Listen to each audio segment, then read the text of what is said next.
Ladies and gentlemen, there is a law most have forgotten. Everything responds to its right name.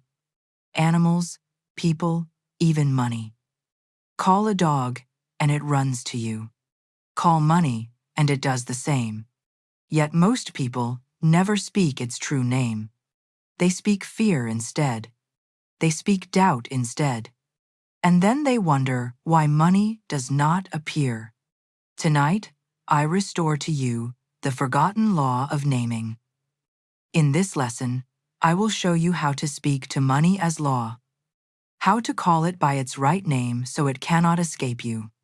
You will learn why careless speech keeps money far away, why the tongue either multiplies or dissolves supply, and how a single shift in naming turns poverty into plenty.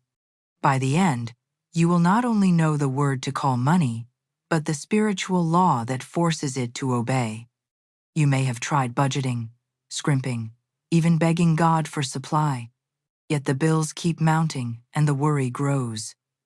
You may have said words of affirmation with no result, because your mouth still called money by the wrong name in idle talk. But tonight, you will see why idle words carry as much power as affirmations, why every careless statement is a seed, and how to uproot those false names and plant the truth. You will feel the freedom of knowing that money is not your master. It is your servant, and it answers to your command.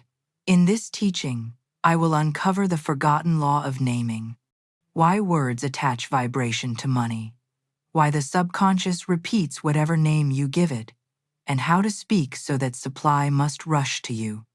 I will show you the declarations that drew money into my students' hands sometimes in days, and I will give you the exact phrasing to write, to speak, and to guard upon your tongue.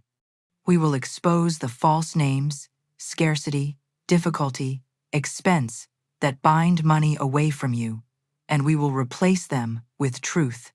Stay with me, for at the end of this lesson, I will reveal the single phrase that dissolves debt like smoke, a phrase so bold that most fear to say it, but once spoken, it changes everything. Here's something most people completely miss, though it is as plain as the sunrise and as old as the scriptures. Everything in this universe responds to its name. Call a child and he turns his head. Call a dog and it comes running. Call a friend across the street and she lifts her hand to wave. Do you think money is any different? It is not. Money is not dead matter. It is energy, vibration, substance clothed in form. And when you call it by its right name, it must answer. But here is the tragedy.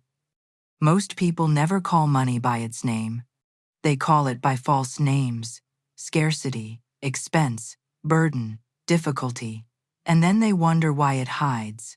For the law is simple: by thy words thou shalt be justified, and by thy words thou shalt be condemned. If you condemn money with your tongue, it will withdraw from you. If you justify money by naming it rightly, it will come at your call. Why is this so?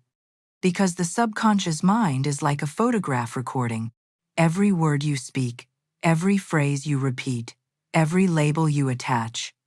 It does not argue, it does not reason, it does not say, "Ah, she was only joking." It simply records and plays back in form. One student of mine, tired of managing her home, often said in jest, "I wish I lived in a trunk." She laughed, her friends laughed, but the subconscious did not laugh. It wrote the record. And soon enough, her home was gone, and she found herself with nothing but a trunk. Do you see the power of naming? What you name, you claim. What you call, you recall. Every word is a seed, and every seed must bear fruit after its kind. Now imagine what happens when you attach the wrong names to money day after day. It's hard to get. It never stays. It slips through my fingers. I can't afford it. Every one of those sentences is a decree. Every one is a seed planted in the soil of your subconscious. And what harvest can such seeds bring but lack, debt, and delay. The tongue is the rudder of life, and if you turn it toward scarcity, you steer straight into poverty. But the reverse is also true. If you call money by its right name, if you say money is divine, money is obedient, money serves me under grace in perfect ways, then the subconscious accepts that record, and life must play it back as supply, abundance, and ease. Perhaps you say, but how can words carry such power over something as real as money? I answer you with a question. How can a dog, flesh, and blood respond to the sound of its name? How can a man stop in his tracks when his name is called across a crowded street? It is vibration. It is recognition. The name is a signal, and the ear is tuned to hear it. Money, too, is substance with vibration, and it recognizes its name. If you call it poverty, it will shrink away. If you call it abundance, it will draw near. That is why I tell you never again say, I can't afford it. Say instead, it comes to me under grace. Do not say, money is hard. Say, money is obedient. Do not say, it never stays. Say, it multiplies and increases as it serves me. So tonight, write this truth upon your heart. Everything responds to its name. If you have been careless in naming money, repent of it now. Cancel every false decree, every idle word, every careless joke, and replace them with truth. Call money by its right name. Speak to it as a friend, as a servant, as a faithful companion, and it will answer. For the law cannot fail. What you name, you claim. And when you claim money rightly, it cannot hide from you any longer. What I am about to tell you may strike you as sobering, but it is the very reason why so many souls live in lack while repeating affirmations half-heartedly, wondering why their prayers seem unanswered. It is not that the law fails, but that their tongue has been working against them all along. You see, careless naming blocks supply. Every time you say, I can't afford it, you have called money by the name of impossibility, and the subconscious has recorded. Every time you sigh, money slips right through my fingers. You have called it fleeting, and the law has echoed your decree. Every time you groan, there's never enough. You have baptized money with the name of scarcity, and the harvest of scarcity has come faithfully. The subconscious mind is an obedient servant. It does not know a jest from a decree. It does not know exaggeration from prophecy. It only hears. It only records. It only plays back. And so the words you toss about lightly, the phrases you speak in moments of irritation, the jokes you make to amuse others, these careless names are the very chains that bind your supply. I once knew a woman who, though she was comfortably provided for, loved to just that she would end her days in the poorhouse. Her friends laughed. She laughed, but the law did not laugh. It engraved the record, and in time, her fortune was lost, her comforts vanished, and she found herself living exactly in the conditions she had prophesied for herself, injustice. She had named money poverty.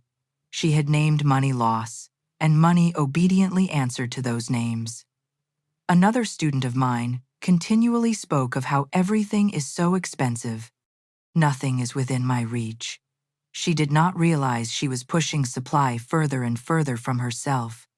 When I instructed her to cancel that false naming and to speak instead, what I need appears, and I can afford it under grace, the tide turned. Soon she found herself supplied in unexpected ways, receiving gifts and opportunities she had never imagined, simply because she had renamed money. Do you see now why I say careless naming blocks supply? The law does not discriminate between deliberate affirmations and idle chatter. Both are seeds and both must bear fruit. If you speak truth for 5 minutes in the morning, and falsehood for the other 23 hours of the day, which seed will outnumber the other? Which harvest will fill your fields? That is why the scriptures warn that every idle word must be accounted for. There are no harmless words. Every name you give money either calls it into your hand or drives it away. Perhaps you ask, but how can I change when I have been careless for so long? Have I not already written countless false records in my subconscious? Yes, you have, but do not fear, for the same tongue that wrote the false record is the tongue that can erase it. Declare with me. I now smash and demolish every untrue record of poverty, lack, and debt in my subconscious mind. They return to the dust heap of their native nothingness, for they came from my own vain imaginings. I now make my perfect records through the Christ within records of wealth, abundance, and supply. Speak this with conviction and you will feel the atmosphere shift, the old grooves beginning to break, the new record beginning to play. So I charge you tonight, guard your speech as you would guard treasure. Never again call money hard, never again call it scarce, never again name it with words of fear. For careless naming blocks supply, but careful naming multiplies it. Call money by its right name, and it will come gladly, swiftly, obediently, until your cup overflows. Now, beloved, let me show you the glorious reversal, the divine antidote to all the careless naming that has shut doors and barred windows in your life. For if false words bind, then true words must free. If wrong names push supply away, then the right name draws it swiftly to your hand. The law is never partial. It works in both directions with equal force. The tongue that condemns is the tongue that justifies. The word that shuts is the word that opens. And this is why I tell you the right name opens the channel. Speak rightly of money, and the way is cleared. The pipes are unblocked. The floodgates swing wide. Speak wrongly, and you stand in your own way. The key is not toil, not bargaining, not chance. It is naming. I recall a woman who came to me burdened by debt and wearied by struggle. She confessed that her daily speech was filled with phrases like, "I'm always behind. There's never enough. Money runs from me." I told her, "You are naming money as your enemy. And money, obedient servant that it is, must answer to the name you give it. Reverse your naming, and you will reverse your condition." She resisted at first, for she had made a habit of her lamentations, but when she finally began to declare, "Money is divine. Money comes to me under grace in perfect ways. Money serves me and multiplies as it blesses," a great change took place. Within weeks, she received not only the funds to clear her debt, but also unexpected gifts that lifted her into freedom. The law had not changed, her naming had. So I ask you, what name will you now give to money? Will you keep calling it scarce, elusive, difficult, rebellious? Or will you call it divine, obedient, plentiful, ever-present? The world scoffs at such things, for they think words are empty air. But I tell you, words are substance, words are vibration. Words are seeds. Just as a farmer knows that wheat seed brings wheat and thistle seed brings thistles, so must you know that words of lack bring lack, and words of plenty bring plenty. If you want wheat, you cannot plant weeds. If you want money, you cannot plant poverty. The right name is the seed of the right harvest. Perhaps you wonder, but what if I speak rightly and see no change at first? Do not be discouraged. Seeds do not sprout in a day, and records long engraved take time to erase. But every time you speak the right name, you are cutting a new groove in your subconscious. Every time you look upon the mirror and declare, "Money is obedient. Money comes to me now under grace," you are striking a new vibration. And vibration builds upon vibration until at last the whole atmosphere hums with your decree, and then suddenly the visible changes to match the invisible. Do not quit before the harvest. Keep naming, and the harvest must come. So here is your charge. Never again call money by a false name. Refuse to say, I can't afford it. Refuse to declare it never comes. Refuse to murmur it slips away. Replace those names with truth. Money is here. Money is obedient. Money multiplies. Money is my servant, and it comes to me by divine right.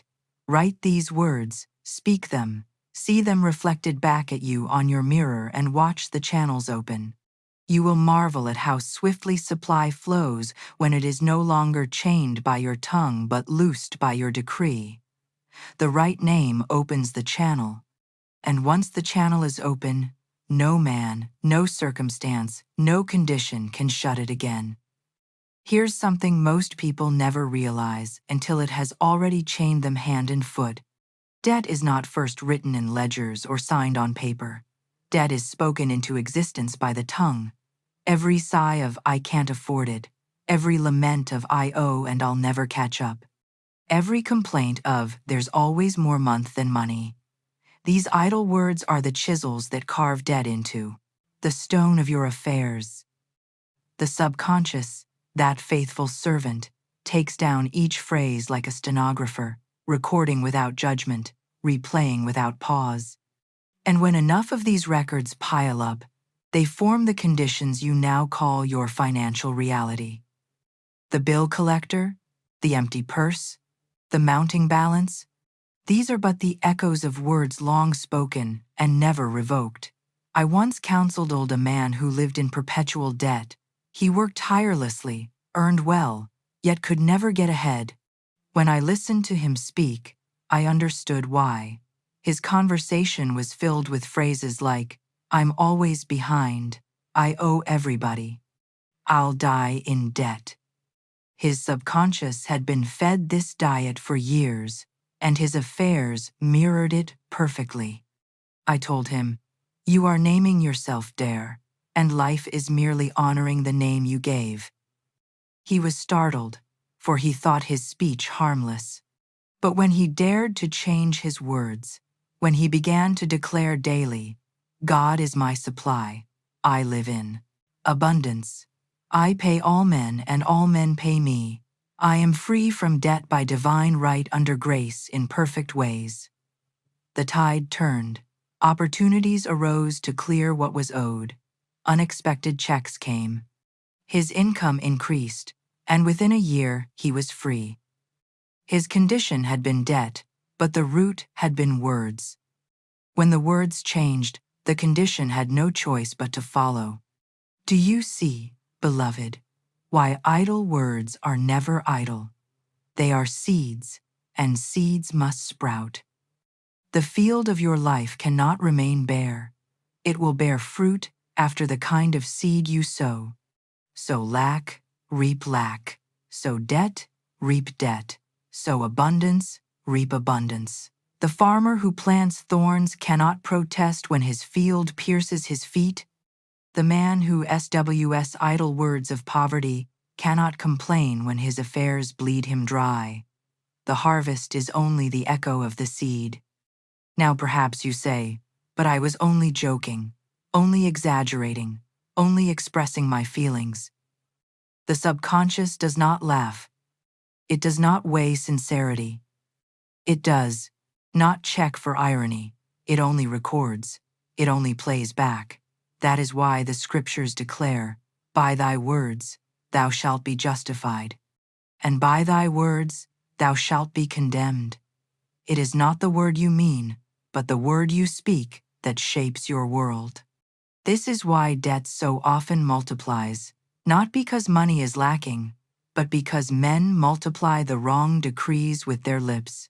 So I say to you now, cancel every word of debt you have spoken. Retract every careless phrase. Say aloud, I erase every false record of debt in my subconscious mind. They return to the dust heap of nothingness, for they came from my own vain imaginings. I now record the truth. I am free. I am supplied. I am prosperous. I am abundant. Repeat it until the new record is louder than the old. Look upon your mirror word and declare, money is my servant, not my master. Money comes to me, not debt. Money multiplies, debt dissolves, and as you speak, the atmosphere will change, the harvest will shift, and the chains will break. For idle words create debt, but conscious words create freedom, and the choice is always yours. What I am about to show you is subtle, yet it has ruined more demonstrations than open disbelief. For while many guard themselves against outright fear, they let their tongue wander in justice, speaking lightly of lack, joking about ruin, laughing at poverty, as though the subconscious could be tricked by a chuckle. But the subconscious does not laugh, beloved. It does not know just from decree. It only hears the vibration, records the phrase, and plays it back in form. A joke of poverty carries the same weight as a prophecy of poverty. A careless jest becomes a careless harvest. Many souls who think themselves faithful are still bound, not by their serious declarations, but by their playful ones.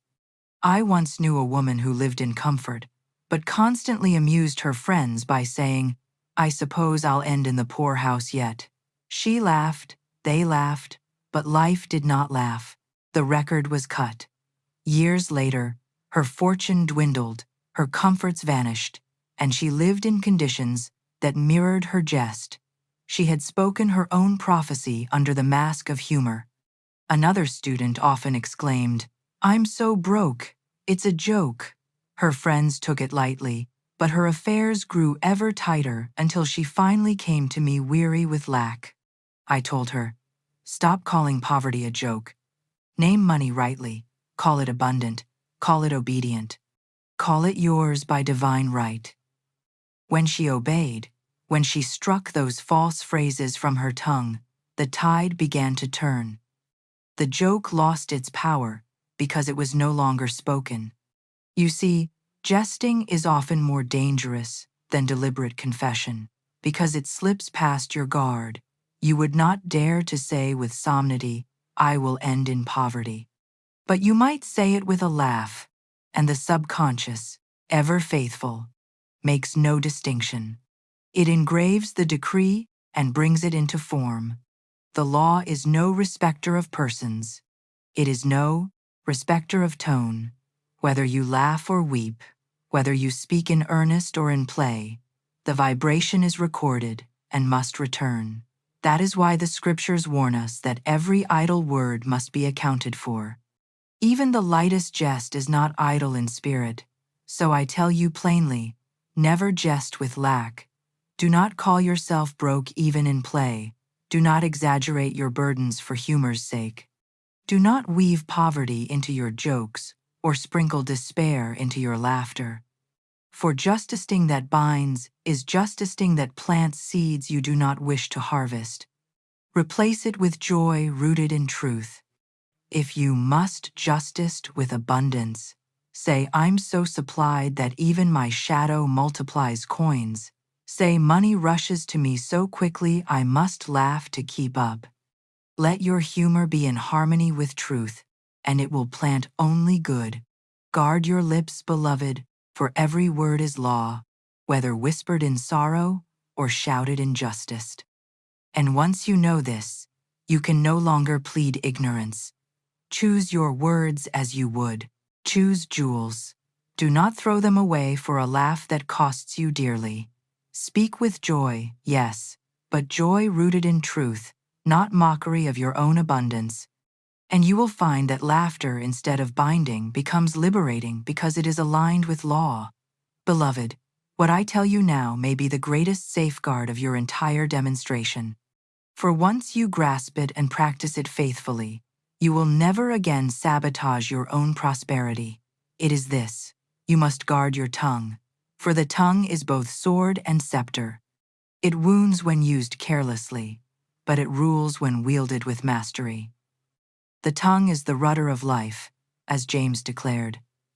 And though it is a little member, it turns the entire ship. If your ship has been steering toward the rocks of lack, if your voyage has been plagued with storms of debt and waves of fear, do not look first to the winds or the waters. Look to the rudder. What have you been saying day after day? What have you been declaring about money? For the tongue has set the course, and the tongue alone can alter it. Guarding the tongue does not mean silence, only it means discipline. Many think they must muzzle themselves completely. But I tell you, the tongue must not be chained, but trained. Train it to bless and not to curse. Train it to speak life and not death. Train it to call money by its right name, to prophesy abundance instead of lack, to declare obedience instead of rebellion. When you say, "I can't afford it," you have unleashed a curse upon your supply. When you say, "Money comes to me under grace in perfect ways," you have unleashed a blessing. Both are decrees. Both are orders to the subconscious. Both are seeds in the soil of spirit. Guarding the tongue means catching yourself in the very moment of false speech and turning it instantly to truth. Cancel the careless decree and replace it with the righteous one. I recall a student who had practiced affirmations but saw little result. She came to me discouraged, saying, "I repeat the words you have given me each morning, yet my purse is still light and my bills heavy." I asked her, "And what do you say the rest of the day?" She paused, then confessed that she often complained to friends, "I'm broke, I can't manage, everything costs too much." I said, "There is your answer. You plant roses in the morning and weeds in the afternoon. Which do you expect to flourish?" She wept, for she saw her own sabotage clearly. From that day on, she guarded her tongue as a watchman guards the gate. Whenever she was tempted to speak lack, she stopped and declared instead, "God is my instant, constant, and lavish supply." And soon the evidence appeared. The roses she planted with her tongue began to cover the weeds, and her life blossomed. Do you see, beloved, how simple the law is? You need not toil endlessly. You need not beg or plead. You need only guard your tongue. Every careless phrase is a leak in the vessel of your prosperity. Every guarded phrase is a plank in the ark of your abundance. If you wish to live free from want, build your ark word by word. Let your speech be your fortress. Keep watch at the door of your lips and admit only the truth of abundance, only the decree of supply, only the names that call money rightly. So, I charge you now, make a covenant with your tongue.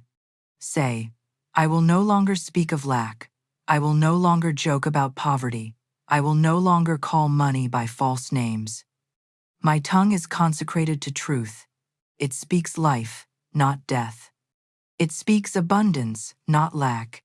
It speaks obedience, not rebellion. And as I guard my tongue, my life shall be guarded also." Practice this covenant, and you will find that your words become a hedge of protection, a river of supply, a fountain of joy. For the tongue is mighty, and when it is mastered, money must obey. Here, beloved, we come to one of the most marvelous secrets of the subconscious mind, and it is why I have told you to write the word on your mirror and not merely in a notebook, tucked away. The mirror is not an idle piece of glass. It is a portal to the hidden chambers of your soul. When you gaze into it, you do not simply see your face. You see the image of your own identity. And the subconscious, ever faithful, ever obedient, accepts whatever image you hold of yourself as truth. If you look into the mirror each morning and sigh, calling yourself tired, poor, unlucky, the subconscious writes it down and engraves it as your law. But if instead you look into that glass and see yourself with the word of abundance shining before your eyes, the subconscious cannot resist it. It joins the word with the image, fuses the decree with the self, and says, "So this is who I am. This is the law. This is the record to be played." And soon, the outer world must match the inner decree. The mirror works because it is repetition without effort. You may grow weary of affirmations if you try to repeat them for hours, but the mirror does the repeating for you. Each time you pass by, even if you do not pause, your eye catches the word, your mind absorbs it, your subconscious records it. Drop by drop, the groove is cut until it becomes a river. And when the river of thought flows strongly enough, it carries with it every circumstance of your life. That is why I tell you, write the word where you must see it daily, where you cannot escape it, where your very reflection becomes one with it. For what you see joined to yourself, you will become. I once knew a woman who took this instruction to heart. She wrote a single word, wealth, in bold letters on her mirror. Each morning and evening, she saw herself reflected beside it. She did not strain, she did not beg. She simply let the image sink into her heart. Within a week, an unexpected check of $50,000 came into her hands, a gift she had never imagined. The world called it chance, but I knew it was law. She had written wealth upon her mirror, and the subconscious had written wealth upon her life. Perhaps you wonder why. The mirror carries more force than other methods. It is because the mirror unites word and image. To speak a word is powerful, but to see it joined with your own face magnifies it. The subconscious is most deeply impressed when the spoken word, the seen image, and the felt emotion are joined together. The mirror unites them. When you look and speak and rejoice in the word you see, you create a trinity of impression that the subconscious must obey. It cannot argue against an image so vivid, a sound so clear, a feeling so strong. So I tell you, beloved, treat your mirror as your altar. Approach it not with vanity but with reverence. Write the word boldly, look upon it daily, speak it with faith, feel it with joy. And as surely as the dawn follows the night, you will see your affairs begin to reflect what your mirror has already declared. For the mirror is not glass only, it is the gateway of the soul. And what you write upon it, you write upon your life. Beloved, what I tell you now is as vital as the seed itself. For no matter how true your word, no matter how bold your decree, no matter how faithfully you look into the mirror, if you scatter your seed through idle chatter, you weaken the harvest before it has time to grow. Secrecy is not weakness. Secrecy is protection. A farmer does not dig up his seed every morning to show his neighbors. He does not tear open the soil to prove something is planted. He covers it, he waters it, he guards it until the first shoot breaks through. So it must be with your word. When you write that name upon your mirror, let it be your holy covenant with God. Do not parade it before doubters.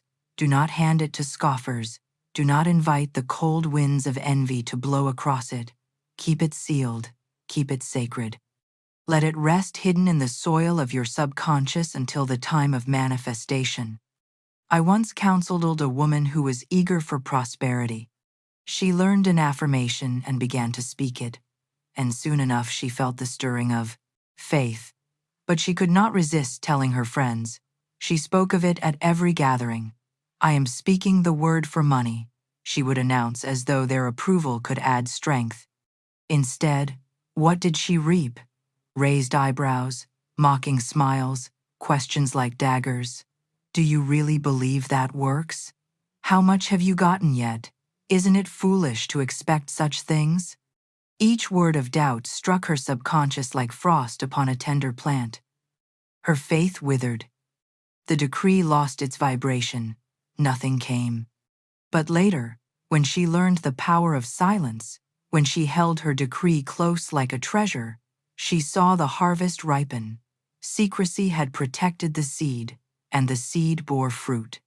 Even the Master, after miracles, often charged those healed, "See thou tell no man."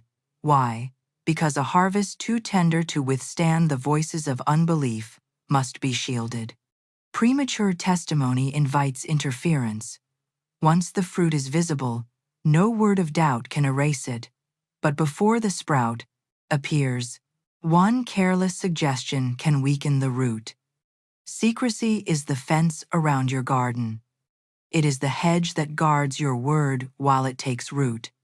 So do not confuse secrecy with fear. Fear hides because it doubts. Secrecy guards because it believes. When you keep silent, you are not doubting, you are protecting. You are saying this word is too precious to cast before unbelieving ears. It is mine and God's until the world can see the harvest. And once the harvest appears, then let your testimony shine, for then no one can deny it, and your words may strengthen others. But until then, protect your decree. Therefore, I say to you, write your word, speak it before your mirror, rejoice in it, but keep it between you and God. Hold it in the secret place until it bursts into form, for secrecy protects the seed, and the seed that is protected multiplies, while the seed that is exposed to doubt may never take root. Guard your decree as you would guard treasure, and in due season you will see the fruit no man can take from you. Beloved, let me now place into your hands the secret that makes the soil of your subconscious quicken with life, the very rain that brings forth the sprout from the hidden seed. It is thanksgiving. Without it, your word remains as a seed lying dormant in dry earth. With it, your decree breaks forth into visible form, and the harvest comes with speed. Most souls pray with long faces, beg with heavy tones, or affirm with weary repetition, as though the heavens must be persuaded to yield. But true thanksgiving is not the sigh of one who waits. It is the song of one who knows. Gratitude is the proof of possession. When you rejoice before the evidence appears, you are declaring to the law, "It is already mine." And the law, obedient and unfailing, answers, "So be it. I once desired a rose tree. I did not storm the heavens with pleading. I did not count the cost or calculate the store. I simply pictured it, gave thanks for it, and felt the joy of already possessing it." The very next day, a friend sent flowers, and by what the world would call a mistake, the florist delivered a rose tree instead of the lias she had ordered. Was it a mistake? No, beloved, it was law. Gratitude had fertilized the seed, and the harvest was swift. Another time, a student of mine came to me with only $2, desperate and afraid. I told her, "Bless this money. Call it your magic purse. See it bulging, overflowing, jammed with bills. Give thanks for it as though it were already full." She obeyed. She rejoiced over that little purse, and soon after she received a gift of $6,000. Gratitude turned her $2 into thousands. Thanksgiving was the fertilizer that brought her demonstration into form. Why does Thanksgiving hold such power? Because it signals the subconscious that the work is already done. Fear says, "What if it never comes?" Faith says, "I know it is mine." And thanksgiving is the sound of faith. It is the vibration of possession. When you thank God in advance, you close the gap between desire and manifestation. You align yourself with the higher law, where all good already exists, and you draw it down into visible form. Thanksgiving is not an afterthought. It is the creative act itself. So I say to you, never let a day pass without rejoicing in the word on your mirror. Do not wait until the money arrives to give thanks. Thank God now. Smile at your mirror. Point to the word and say, "I praise and thank thee that this is already true. My supply is here. My abundance is here." My prosperity is established under grace and in perfect ways. Feel the joy rise within you as though you were already holding the evidence in your hand, and soon enough, you will. For joy is the sound of the harvest ripening, and gratitude is the rain that brings it forth. Therefore, beloved, treat thanksgiving as the daily watering of your seed. Each word of praise moistens the soil. Each song of joy brings forth the sprout. Each smile of faith calls the sun upon your field. And when the season is fulfilled, you will gather sheaves, not of struggle, but of grace, not of toil, but of abundance. For thanksgiving is the fertilizer of miracles, and the heart that rejoices will never know lack.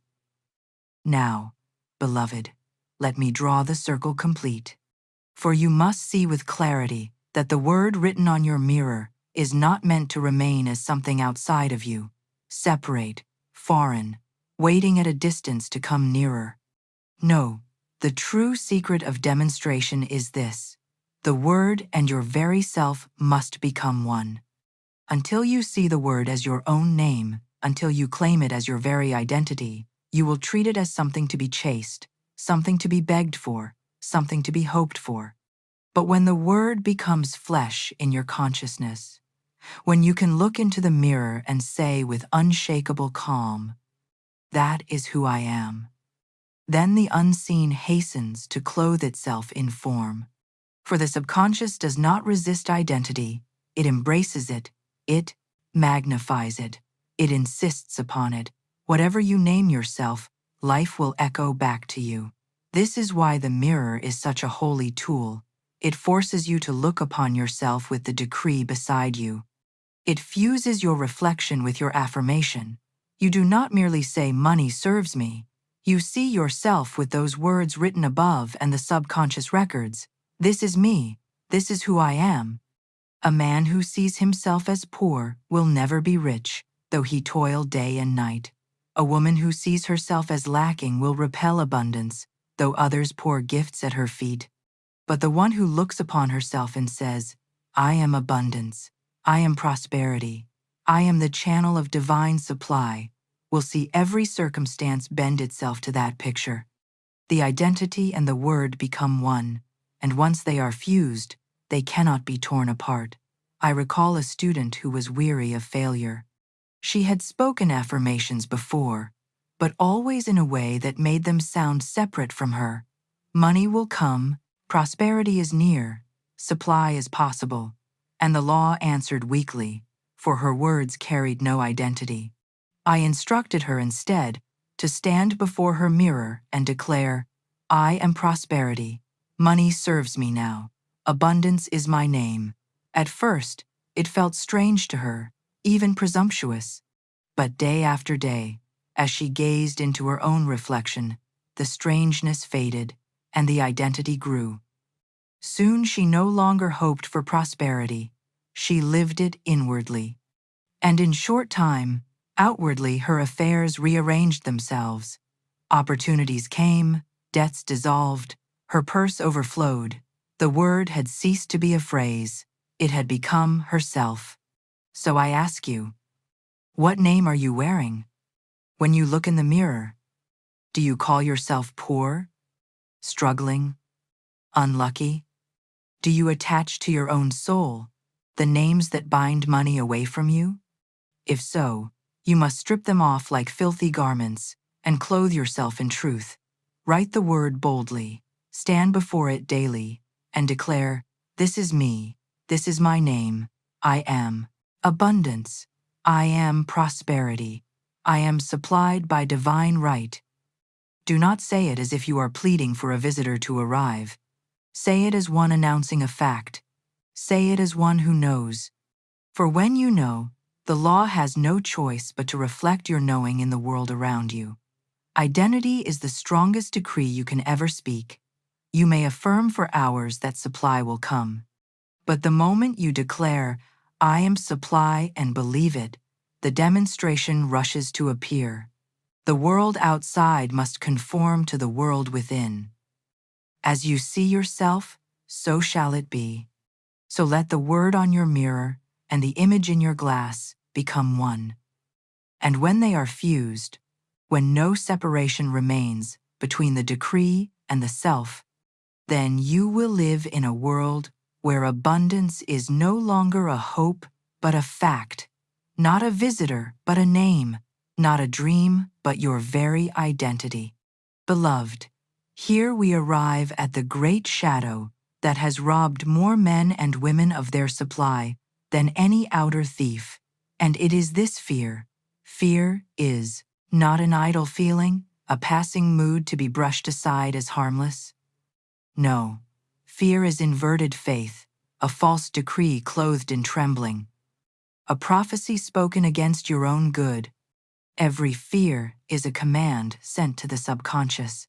Every dread is a seed planted in the dark soil of your imagination.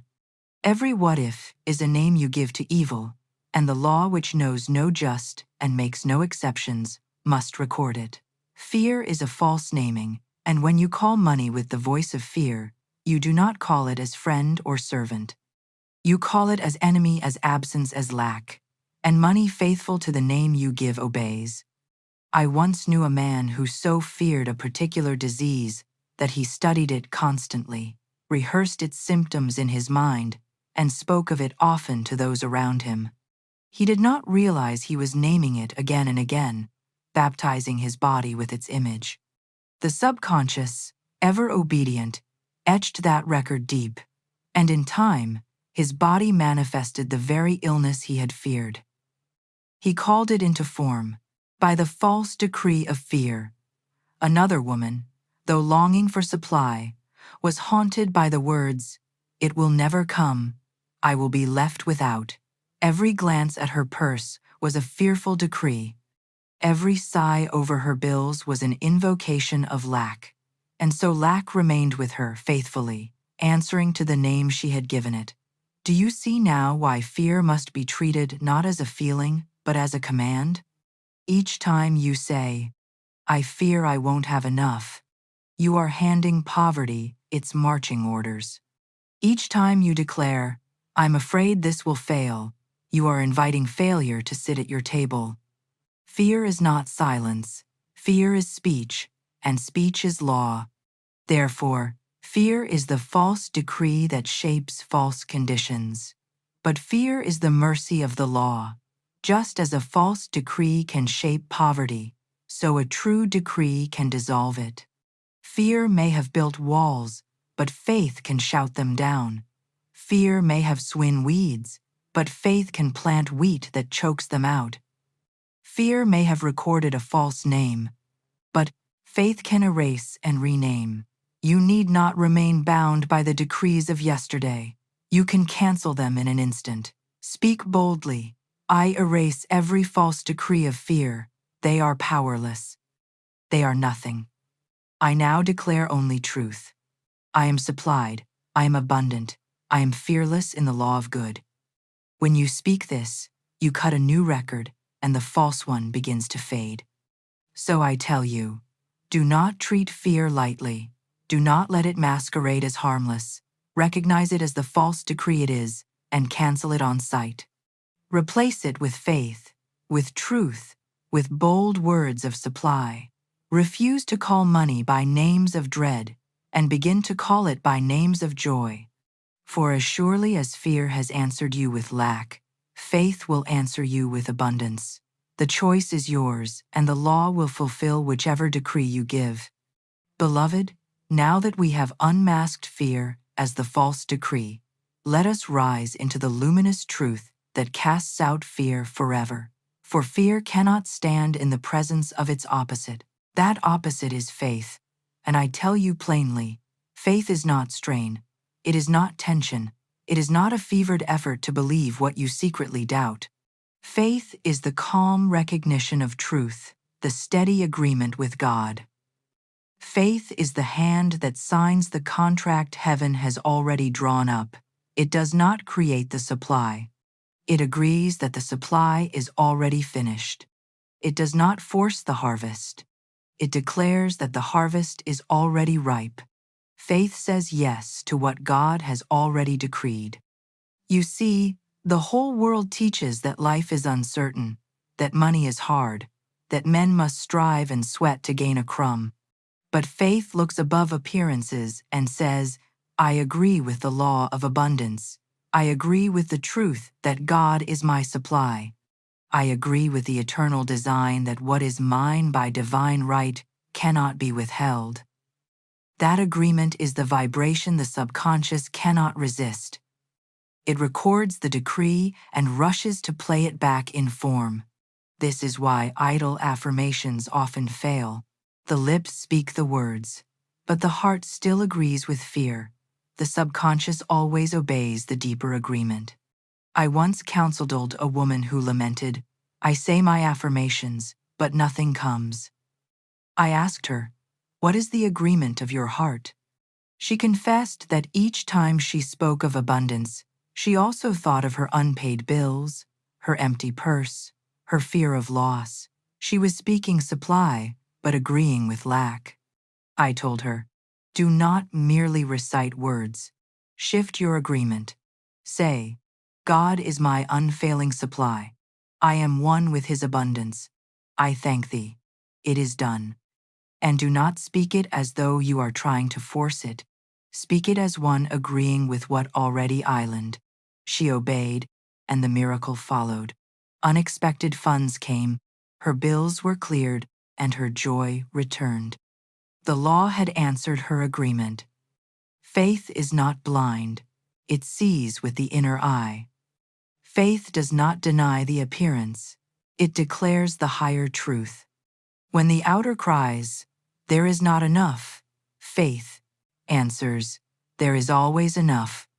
When the purse feels light, faith says, my purse is a magic purse that can never be emptied, for God fills it continually. When the world mocks, it cannot be done. Faith answers, with God, all things are possible. This is not fantasy, it is agreement. And once you agree with God, the whole of heaven agrees with you. So, I tell you, begin today to listen to the agreements of your heart. Are you aligning with fear or with truth? Are you calling money scarce or obedient? Are you naming yourself poor or supplied?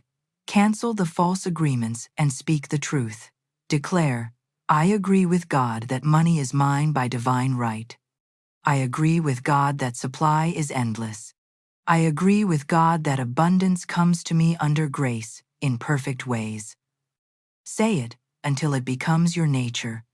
Say it until your tongue and your heart speak the same language. For when faith becomes your agreement, the law must rush to fulfill it, and you will live in the ease and freedom of one whose word and God's word are one. Beloved, now that you see faith as agreement with God, let me show you the law that makes it practical and immediate. The law that takes a false desire, a wrong picture, a crooked name, and replaces it with the true. It is the law of substitution. The mind cannot think two thoughts at once. The heart cannot hold two decrees at the same time. When fear tries to plant its seed, when the old record begins to play, when the tongue is tempted to speak lack, you do not wrestle with it. You do not reason with it. You do not argue endlessly. You simply substitute. You replace the false decree with the true one. And by repetition, the true will erase the false, just as light dissolves shadow. I once had a student who longed desperately to marry a man she called a bee. She prayed, she affirmed, she pleaded. Yet the relationship never bore fruit. She grew weary and came to me asking why her demonstration was delayed. I told her, you are decreeing for what may not be yours by divine right. Release the false picture. Substitute it with this affirmation. Infinite Spirit, I call in my true mate, the one who belongs to me by divine right, who will make me supremely happy. She obeyed, though it stung her to let go of the name she had clung to. But soon A.B. drifted out of her life, and another man appeared her true mate, who gave her joy far greater than she had imagined. The law of substitution had worked. She gave up the false name and received the true one. This is the same law you must use when fear whispers, "I can't afford it." Do not argue with the thought. Do not brood over it. Substitute immediately. "I can afford it under grace. God is my supply." When you are tempted to say, "Money never stays with me," substitute at once. "Money multiplies and increases as it serves me." When your lips are about to murmur, "I am always behind," replace it instantly with, "I am supplied ahead of time under grace in perfect ways." Every substitution is a new seed, and every new seed weakens the root of the old one. Think of a phonograph record.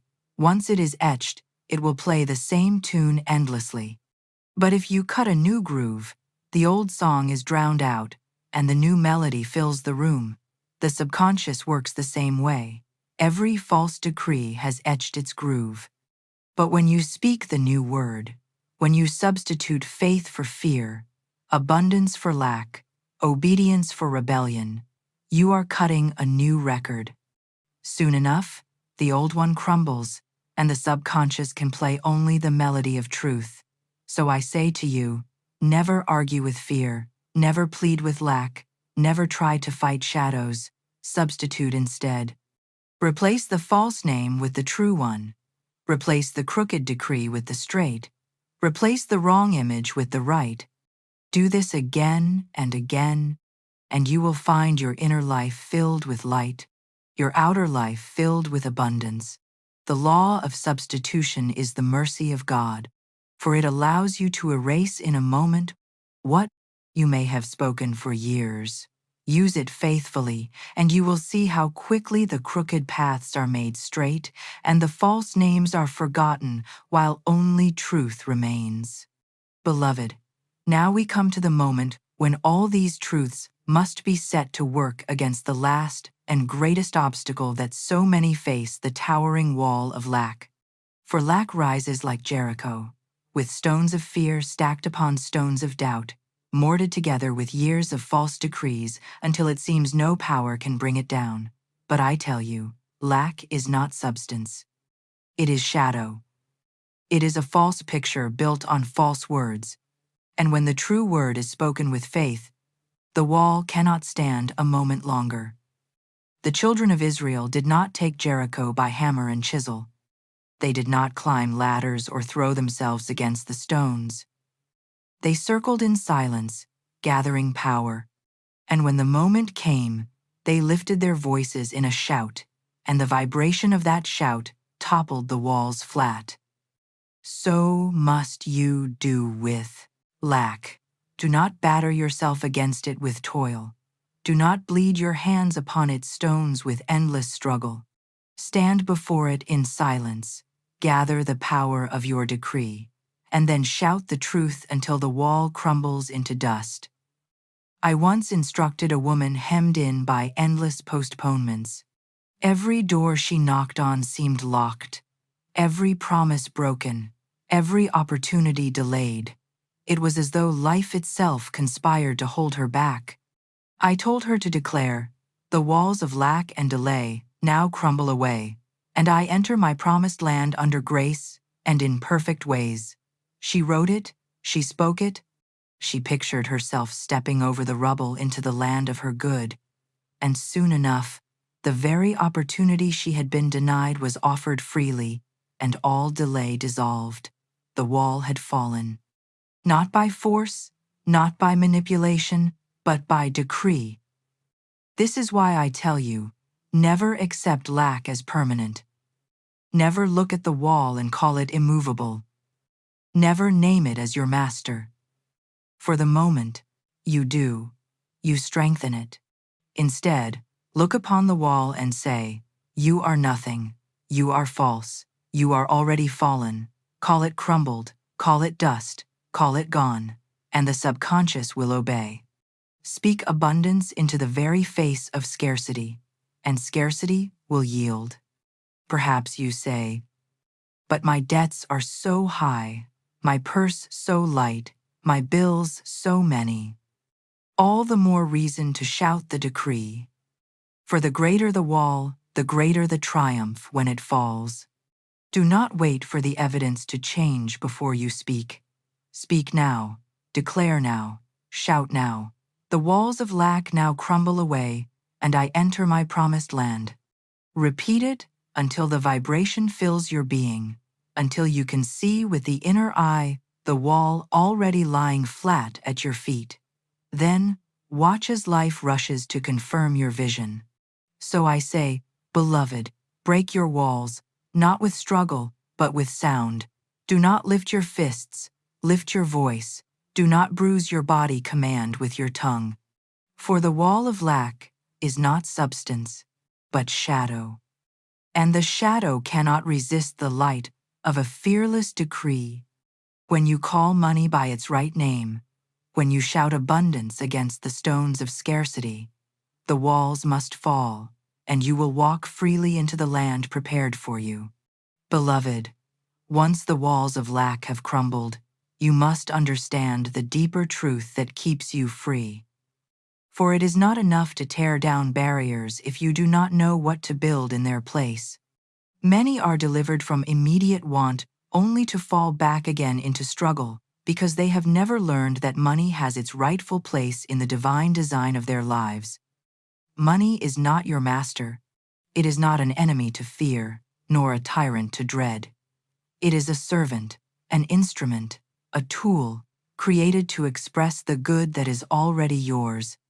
When it flows rightly, it clothes you, feeds you, houses you, blesses you, and allows you to bless others. When it is misnamed, misused, or misunderstood, it becomes a false idol that enslaves. But in the divine design, money has only one role to serve. Each soul carries within it a perfect blueprint, a divine pattern that includes not only your work, your relationships, your health, but also your supply. It is not random. It is not uncertain. It is not a gamble.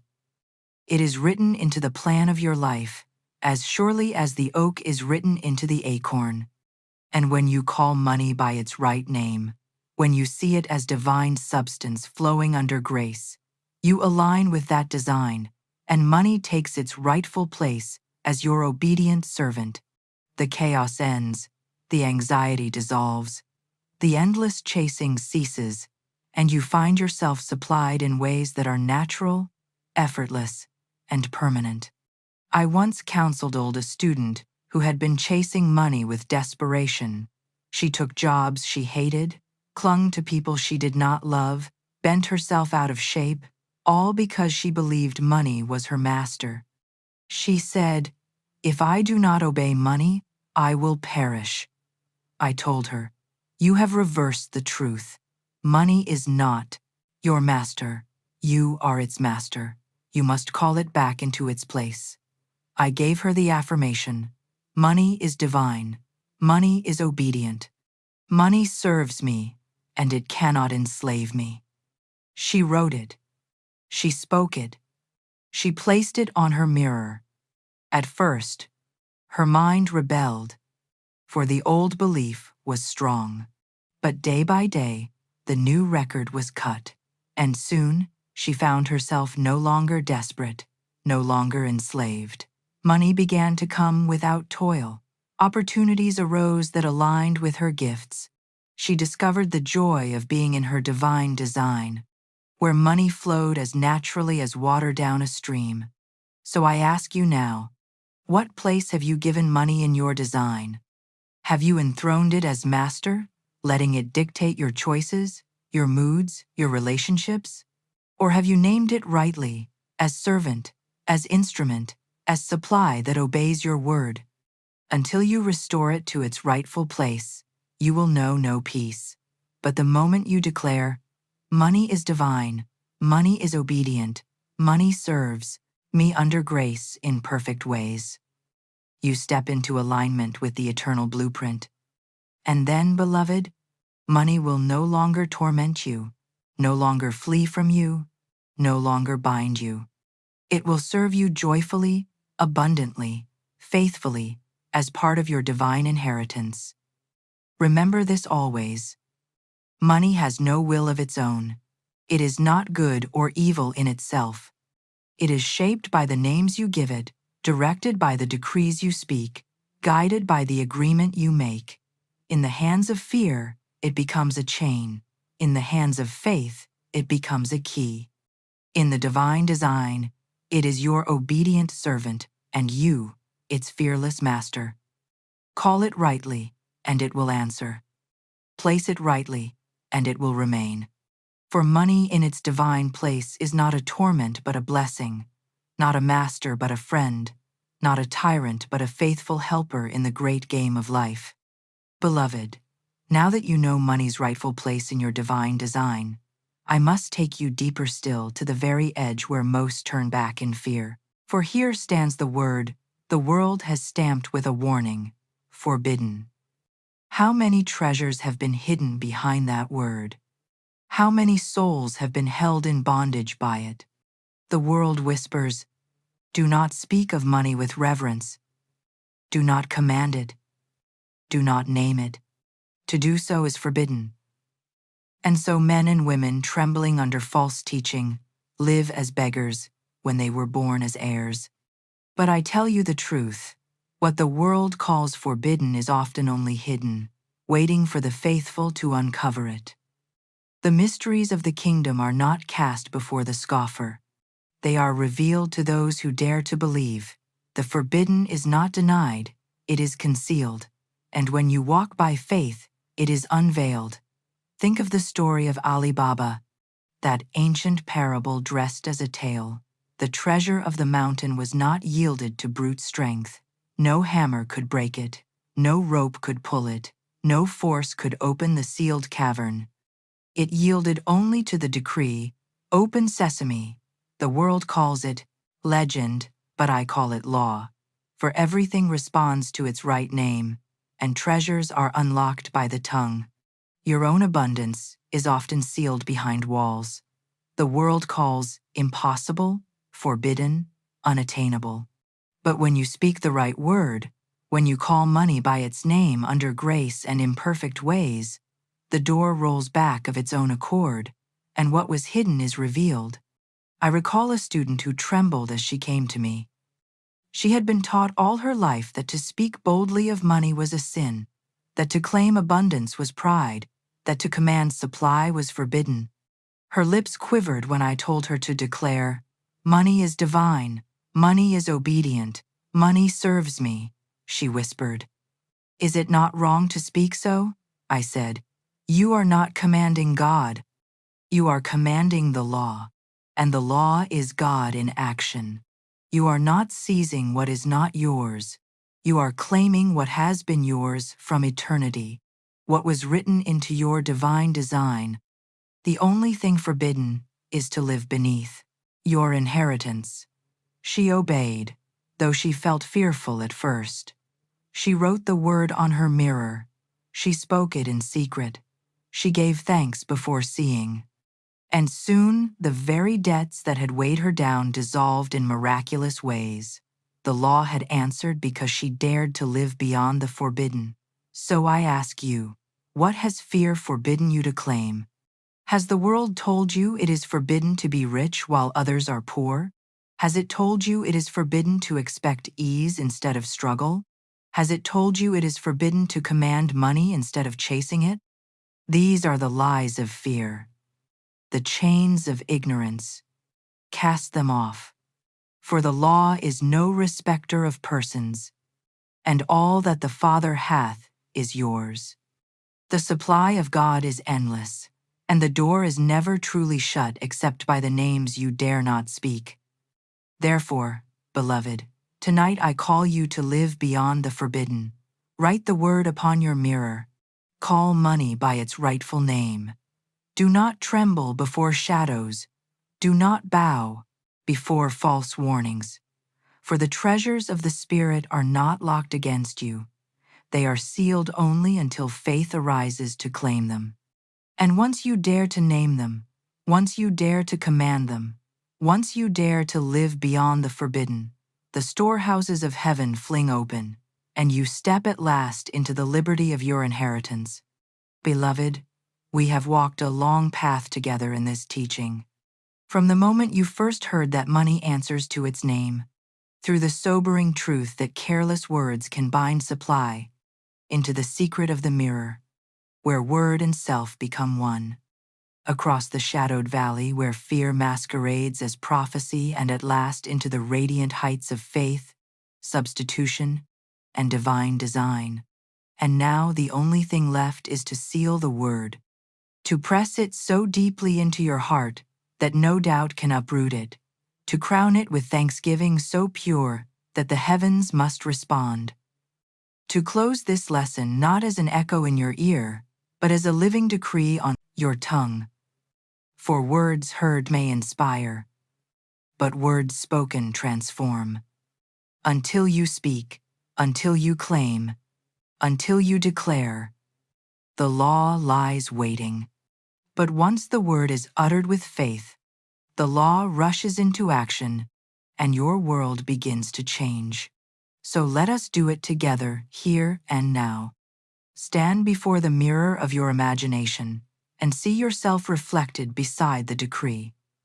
Say with me, money, you are divine, you are obedient. You come to me now by divine right under grace in perfect ways. You serve me, and you cannot enslave me. Speak it again, not as one begging, but as one commanding. Speak it not as one hoping, but as one knowing. Speak it until every fiber of your being hums with the vibration, until the subconscious records it in letters of fire, until the unseen bends itself to obey. For this is the final step, sealing the word. Without it, the seed remains loose in the wind. With it, the harvest is guaranteed. And here is my challenge to you. Do not let this teaching remain a pleasant thought, a curiosity tucked away for another day. Write the word on your mirror tonight. Do not delay. Do not discuss. Do not scatter it in chatter. Write it, guard it, bless it, and let it face you every morning and evening until it becomes your name. Look upon it and see yourself one with it. Call money by its right name, and watch as the channel opens, the walls fall, the debts dissolve, and the supply rushes in as though it had been waiting all along. For it has been waiting not for God, not for men, not for chance, but for your decree. And when your demonstration comes, and it will remember to testify, not an idle boasting, but as proof that the law is true, say, I called money by its name, and it answered.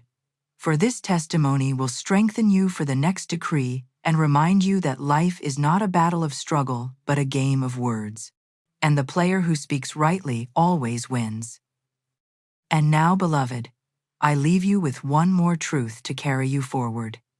There is a phrase short, common, spoken by almost every tongue each day that cancels miracles as swiftly as they come.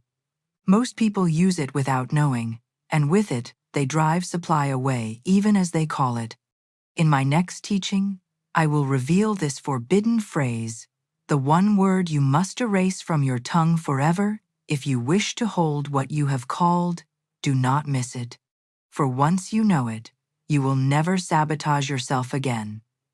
Until then, stand before your mirror, speak your decree, seal your word with thanksgiving, and rejoice.